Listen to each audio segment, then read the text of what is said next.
लखीमपुर खीरी से भी खबर है कि यहाँ पर भारतीय सीमा में जो पिलर हैं, जो बताते हैं कि पिलर के इस तरफ हमारी ज़मीन है और पिलर की उस तरफ नेपाल की ज़मीन है, ऐसे 30 पिलर को उखाड़ लिया है। नेपाल की तरफ से उखाड़े गए हैं पिलर।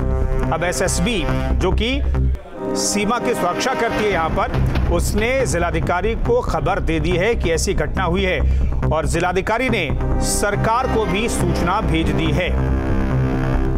तो इस वक्त की बड़ी खबर आपको बता रहे हैं। बड़ी खबर है नेपाल की साजिशों से जुड़ी हुई।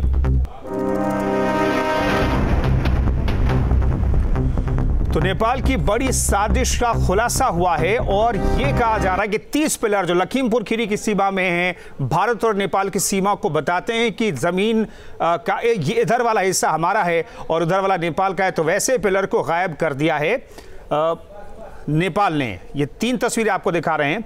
नेपाल की साजिश सामने आई है। लखीमपुर खीरी में पिलर गायब किए गए हैं। ये तस्वीरें आप देख रहे हैं। पिलर ये गायब किया गया है, इस तरह के पिलर, और भारत ने चौकसी अब ऐसे इलाकों में बढ़ा दी है।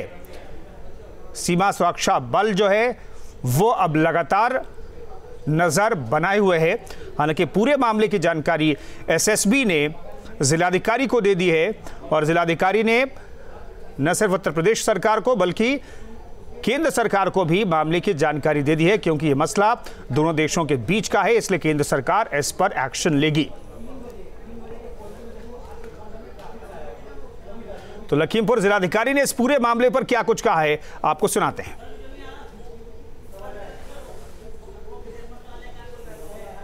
लखीमपुर जिले से अगर हम चर्चा करें तो 120 किलोमीटर की सीमा हमारी नेपाल से लगती है, जिसमें कैलाली और कंचनपुर 2 जिले आते हैं। और इन जिलों पे सर्वे का काम चल रहा था। वर्तमान में लॉकडाउन के चलते सर्वे का काम रोका गया है। कुछ जगहें ऐसी हैं, कुछ पॉइंट्स ऐसे हैं जहाँ पर इंडियन साइड में नेपाल के लोगों ने कुछ छिटपुट कब्जे कर रखे हैं और कुछ स्थान ऐसे भी हैं जहाँ इंडिया के लोग बढ़कर नेपाल साइड में कब्जा कर रखे हैं। जो बाउंड्री के उसके मेजरमेंट के रूल्स होते हैं कि दोनों जगहों की टीमें आती हैं और दोनों की उपस्थिति में जॉइंट पैमाइश होती है।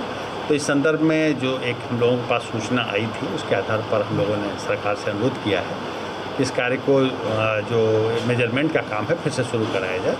और हमें उम्मीद है कि जल्दी ही जो काम हमारा छूटा हुआ है कुछ हिस्से में वो शुरू हो जाएगा। उसके हिसाब से जहाँ पिलर्स हमारे मिसिंग हैं वहाँ नए पिलर्स लगा करके इस समस्या का हम लोग निदान कर लेंगे। स्थितियाँ सब नॉर्मल है बॉर्डर पर? अब फिलहाल पूरी तरह से नॉर्मल है। अनिल यादव हमारे सहयोगी इस खबर पर बातचीत करने के लिए लखनऊ से जुड़ रहे हैं। अनिल यादव, जिलाधिकारी को हम सुन रहे हैं, वो कह रहे हैं कि ठीक है, कोई बड़ी बात नहीं है, एक तरीका एक एसओपी है जिससे तय होता है कि सीमा कौन सी किसकी है। मेरा सवाल यह है कि सब कुछ अंडर कंट्रोल है क्या, जैसा कि जिलाधिकारी बता रहे हैं, या फिर इसके पीछे कोई बड़ी साजिश नेपाल की दिखाई दे रही है? देखिए, इस तरह की घटनाएं पहले भी सामने आती रही हैं, लेकिन इस वक्त ज़्यादा चर्चा का विषय इसलिए है क्योंकि भारत और नेपाल के बीच इस वक्त सीमा विवाद छिड़ा हुआ है। नेपाल के संसद ने एक नया नक्शा पारित किया है जिसमें उत्तराखंड के कुछ इलाके को उन्होंने अपना क्षेत्र बताया है। तो भारत और पाकिस्तान के संबंध फिलहाल सीमा को लेकर, सीमा निर्धारण को लेकर थोड़े तनावपूर्ण बने हुए हैं, इसलिए ये घटना इतनी सुर्खियां बटोर रही नहीं। इससे पहले भी इस तरह की घटनाएं होती रही हैं, लेकिन सशस्त्र सीमा बल ने जिला प्रशासन को और जिला प्रशासन ने प्रदेश सरकार को, प्रदेश सरकार ने केंद्र सरकार को तमाम स्थिति से अवगत करा दिया है। तमाम जितने भी अधिकारी हैं और जितने भी जो जिम्मेदार लोग हैं वो इस पूरे मामले को सुलझाने की कोशिशों में लगे हुए हैं। लेकिन निश्चित ही नेपाल की तरफ से जो घटनाएं हो रही हैं वो चिंता बढ़ाने वाली हैं, क्योंकि अभी जो दौर चल रहा है वैसे ही दोनों देशों के बीच सीमा निर्धारण को लेकर तनावपूर्ण स्थिति है। और ऐसे में जिस तरह से उन्होंने 30 पिलर लखीमपुर में गायब किए हैं, उससे तनाव और बढ़ेगा। और अभी कुछ उन्होंने नेपाली सैनिकों ने बिहार में फायरिंग भी की थी सीमा पर, जिसमें एक भारतीय नागरिक की जान भी गई थी। तो इस तरह की घटनाएं निश्चित ही दोनों देशों के संबंधों में और तनाव पैदा करेंगी। और 30 पिलर जिस तरह से गायब किए गए हैं नेपाली अथॉरिटी द्वारा, वो जरूर थोड़ा चिंता का विषय है। और अब उत्तर प्रदेश पुलिस कह रही है कि यूपी से लगती नेपाल की जितनी भी सीमा है वहाँ पर चौकसी बढ़ाई जा रही है और इस तरह की घटना ना होने पाए इसके लिए पूरी निगरानी रखी जा रही है। शुक्रिया अनिल, इस खबर पर जानकारी देने के लिए आपका।